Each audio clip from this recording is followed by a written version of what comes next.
One of Claremore's stories that most people haven't heard is the amazing story of a famous black liquid that came gushing from the ground and changed the face of our town.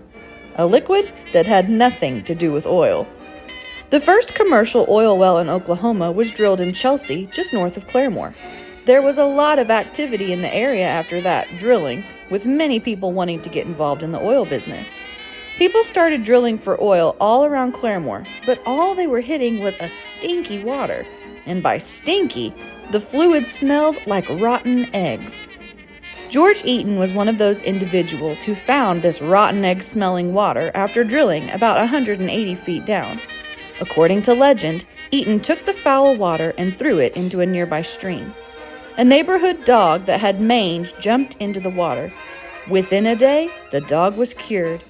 Eaton then decided to have the water tested, and the sample was found to include many elements like hydrogen sulfide, gas, and sulfur, which gave the water the foul smell that it possessed. Eaton decided to have the water piped to a nearby hotel to be used for medicinal purposes and named the fluid Radium Water, even though there was no actual radium, which is radioactive, found in the liquid. After this discovery, Claremore's Radium Town was born. The term radium water was first discussed in the 1914 Special Industrial Edition of the Claremore Messenger. Several hotels with bathhouses sprung up at various locations around town, including the Will Rogers Hotel, Keller Bathhouse, Mendenhall Bathhouse, and the Bungalow Hotel, to name a few. Some of the ailments that this mineral water reportedly cured were stomach problems, skin diseases, rheumatism, eczema, and even a cure for dandruff. A typical bathhouse treatment consisted of a leisurely soak in a tub of mineral water, followed by a cooling down period while the bather, wrapped in a sheet and blankets, rested on a cot or couch. The bath might be preceded by a session in a steam room or individual steam cabinet. A massage often concluded the treatment, although on rare occasions, some people even drank the liquid.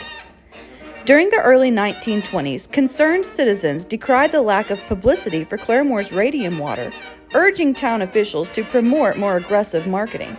Officials formed a Bathhouse Radium Water Association and planned new hotels and bathhouses as part of a coordinated effort to make Claremore into a great resort.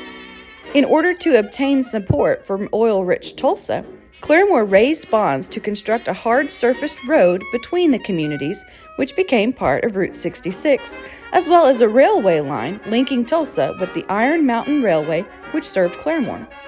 Construction began on a community-sponsored bathhouse, the Radium, in 1924. The paved road to Tulsa opened 2 years later, christened with a bottle of radium water. Additionally, the federal government built an Indian hospital in Claremore in order to utilize the town's healing water. Business was booming in 1931 when at least 10 bathhouses were operating and bottled radium water could be shipped all over the country. In that year, the bathhouses netted over $1 million, nearly $20 million in today's economy, and drew over 60,000 visitors from 47 states and even international locations. Claremore had become a mecca for health seekers all across our land. Bathhouse owners argued that the term radium water was misleading since the water contained no radium, but to no avail.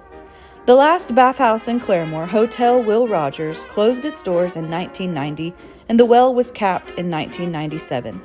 In a final ironic twist, the decision to put radium water to rest had nothing to do with radioactivity. Rather, the city could no longer afford the expense of transforming the potent mineral waters into innocuous sewage to comply with federal standards. Claremore's Radium Town, however, will always be remembered as a time of prosperity for our community, while the rest of America was in the grips of the Great Depression.